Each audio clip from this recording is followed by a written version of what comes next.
रसूलुल्लाह सल्लल्लाहु अलैहि वसल्लम ने इरशाद फरमाया, इन्न मिन अफ़ज़ली अय्यामिकुम यौमुल जुमुअह फअक्सिरू अलैहि अस्सलात फीह फअक्सिरू मिनस सलाति फीह। फरमाया तुम्हारे दिनों में सबसे बेहतरीन दिन जुमुआ का दिन है, इसलिए इस दिन मुझ पे कसरत से दुरूद पढ़ा करो। फ़इन्न सलातकुम मअरूज़तुन अलैया, इसलिए कि तुम्हारा दुरूद मुझ तक पहुंचाया जाता है।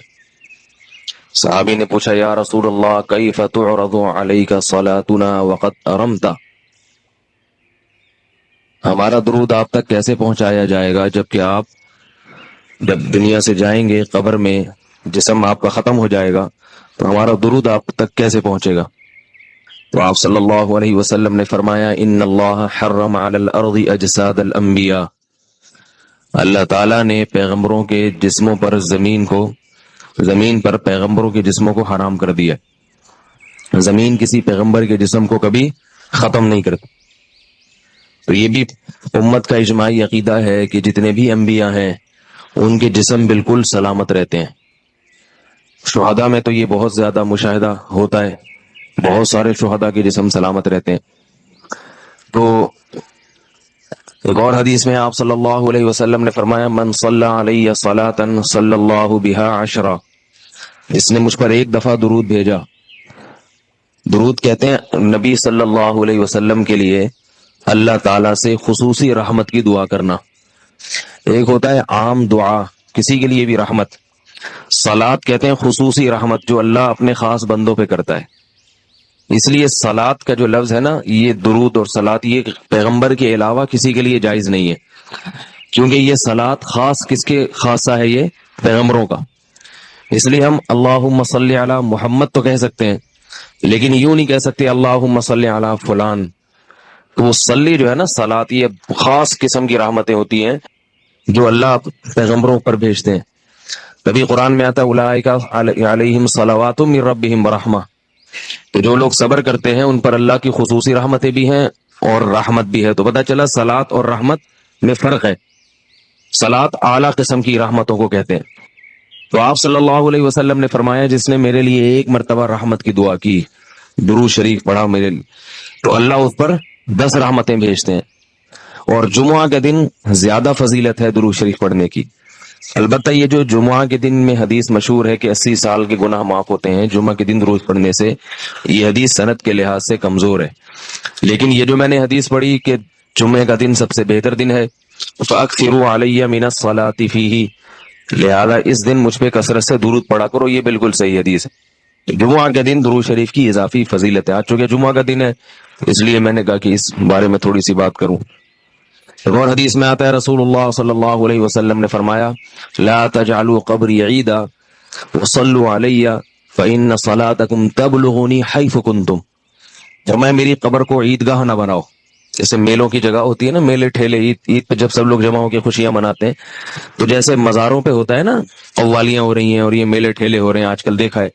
तो पहले जमाने में भी जब कोई नेक आदमी दुनिया से जाता था तो लोग उसकी कब्र पे धरने मार के बैठ जाते थे, और वो मुजाविर और ये सब जो हमारे यहाँ होता है। तो आप सल्लल्लाहु अलैहि वसल्लम ने मना किया कि मेरी कब्र के साथ ये कुछ मत करो, अलबत्ता मुझ पे दुरूद पढ़ा करो। और फरमाया कि तुम जहां से भी दुरूद पढ़ोगे ये मुझ तक पहुंचेगा। और हदीस में रसूलुल्लाह सल्लल्लाहु अलैहि वसल्लम ने फरमाया, मा मिन अहदिन युसल्लिमु अलैया इल्ला रद्दल्लाहु अलैया रूही फअरुद्दु अलैहि, कि जब भी कोई मुझ पर सलाम भेजता है, अल्लाह मेरी रूह को मेरे जिस्म में लौटाते हैं और मैं उसके सलाम का जवाब देता हूँ। अब ये कैसे होता है, चूंकि ये बरज़खी जिंदगी में है, लिहाजा इसकी कैफियत में और गहराई में जाने की इजाजत नहीं है। जैसे अल्लाह बेहतर समझते हैं ये होता है, इसकी हकीकत का हमें इल्म पूरी तरह नहीं है, तो बरज़खी जिंदगी है। और हदीस में आता है, रसूलुल्लाह सल्लल्लाहु अलैहि वसल्लम ने फरमाया कि रग़िब अनफु रजुलिन ज़ुकिरतु इंदहु फलम युसल्ली अलैया, उस शख्स की नाक खाक आलूदा हो जाए जिसके सामने मेरा नाम लिया जाए, मेरा तज़किरा हो और वो मुझ पे दुरूद न पढ़े। और हदीस में आप सल्लल्लाहु अलैहि वसल्लम ने फरमाया, अल बखील मन ज़ुकिरतु इंदहु फलम युसल्ली अलैया, वो शख्स कंजूस है, बखील है, जिसके सामने मेरा नाम आए और मुझ पे दुरूद न पढ़े। यानी इतनी बड़ी शख्सियत और इतने बड़े मोहसिन आजम का तज़किरा आ रहा है اور اس کی زبان سے دعا بھی نہیں نکلتی، تو اس سے بڑا کنجوس دنیا میں کون ہو سکتا ہے؟ ایک اور حدیث میں آپ صلی اللہ علیہ وسلم نے ایک شخص کو دعا مانگتے ہوئے دیکھا جس نے درود شریف پڑھے بغیر دعا شروع کر دی، تو آپ صلی اللہ علیہ وسلم نے فرمایا اس نے دعا میں جلدی کی ہے۔ پھر فرمایا تم میں سے جب کسی شخص کو دعا مانگنی ہو تو پہلے اللہ کی حمد و ثنا پڑھے، پھر مجھ پر درود بھیجے۔ قرآن مجید میں بھی اللہ نے حکم دیا ان اللہ و ملائکتہ یصلون علی النبی، کہ اللہ اور اس کے فرشتے، اللہ بھی رحمت بھیجتے ہیں اور فرشتے بھی رحمت کی دعا کرتے ہیں۔ یا ایھا الذین آمنوا صلوا علیہ وسلموا تسلیما، اے ایمان والو تم بھی محمد صلی اللہ علیہ وسلم پر درود بھیجا کرو اور سلام بھیجا کرو۔ درود اور سلام میں فرق یہ ہے کہ درود اللہ کی رحمت اور سلامت کہتے ہیں کہ ہر برائی سے، ہر مشکل سے، ہر مصیبت سے بچائیں۔ تو کمال جبھی ہوتا ہے جب اللہ ہر شر سے بچا لیں اور اضافی رحمتیں بھی بھیجیں۔ تو علماء نے درود شریف کی حکمتوں میں لکھا ہے کہ درود شریف جو اللہ نے ہمیں پڑھنے کا حکم دیا، اس کی بنیادی وجہ تو سب کو معلوم ہے کہ سب سے زیادہ احسانات اس کائنات میں اللہ کے بعد کس کے ہیں؟ محمد صلی اللہ علیہ وسلم۔ تو آپ صلی اللہ علیہ وسلم کے احسانات سب سے زیادہ ہیں انسانیت پر، انسان کو انسان آپ صلی اللہ علیہ وسلم نے بنایا، اور اہل اسلام تو سب سے زیادہ ان احسانات کے تلے دبے ہوئے۔ تو ہم کوئی بھی عبادت اگر کر رہے ہیں، دعا بھی اگر مانگ رہے ہیں، تو یہ بھی کس کی وجہ سے توفیق مل رہی ہے؟ نبی صلی اللہ علیہ وسلم، کیونکہ آپ صلی اللہ علیہ وسلم نے ہی یہ ساری چیزیں سکھائی ہیں۔ تو ہر کام میں حکم یہ ہے کہ بھئی جس کا احسان ہے، جس کی وجہ سے تمہیں یہ رہنمائی ملی، تو پہلے اس کا بھی تو کچھ خیال کرو، اس کا بھی جو ہے نا اللہ سے اس کے لیے دعا مانگو تاکہ تمہاری طرف سے بھی کچھ شکر ہو۔ دوسری بات علماء نے لکھی ہے کہ اس میں حکمت یہ ہے کہ درود شریف پڑھنے سے توحید کا عقیدہ مضبوط ہوتا ہے۔ وہ درود شریف نبی سے دعا نہیں ہے بلکہ اللہ سے دعا ہے، کس کے لیے؟ نبی کے لیے۔ تو پتہ یہ چلا کہ نبی پر بھی اللہ کی رحمتیں ہوں گی، اور دعا کون مانگ رہا ہے؟ ہم مانگ رہے ہیں۔ تو اس میں نبی سے مانگنے کا دروازہ بند کر دیا کہ نبی سے مانگنے کا اسلام میں کوئی تصور نہیں ہے، بلکہ نبی کے لیے بھی اللہ سے مانگا جائے گا۔ تو جب نبی کے لیے بھی اللہ سے مانگنے کا حکم ہے تو اپنے لیے نبی سے کیسے مانگنے کا حکم ہو گیا؟ سمجھ میں آ رہی ہے بات کہ نہیں آ رہی؟ یعنی نبی کے لیے بھی کس سے مانگنے کا حکم ہے؟ اللہ سے۔ تو اپنے لیے کس سے مانگیں گے؟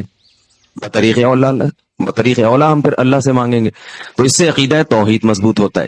اور تیسری بات یہ کہ علماء نے لکھا ہے کہ جب درود شریف پڑھیں تو اس نظریے سے نہ پڑھیں کہ نبی ہماری دعا کے محتاج ہیں، نبی اللہ کی رحمت کے تو محتاج ہیں، یہ تو درود شریف سے پتہ چلتا ہے، لیکن اللہ کی وہ رحمت اس وقت بھی ہوتی اگر ہم یہ دعا نہ مانگتے۔ تو ہمیں اس لیے ہے کہ ہم بھی انگلی کٹا کے شہیدوں میں نام لکھوا لیں۔ سمجھ رہے ہیں نا؟ اس کی حضرت مولانا اشرف علی تھانوی رحمہ اللہ نے بڑی پیاری مثال دی۔ فرمایا کہ جیسے کوئی بادشاہ اپنے شہزادے پر کچھ انعام کرنا چاہے، بادشاہ تو چاہتا ہے نا اپنی اولاد کو نوازنا، اپنے محبوب، شہزادہ اس کا محبوب ہوتا ہے۔